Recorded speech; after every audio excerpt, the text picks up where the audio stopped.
Hai guys, aku mau sharing.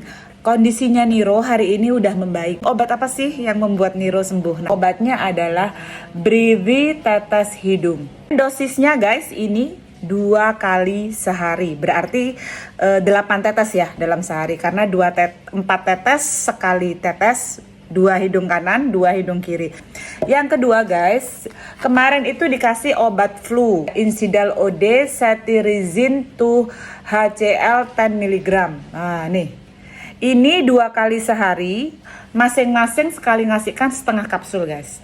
Jadi 1 kapsul itu untuk 1 hari ya, setengah untuk pagi, setengah untuk sore. Ketiga, Niro dikasih multivitamin. Abdelin Drops multivitamin with amino acid. Nah ini nih, aku deketin ya.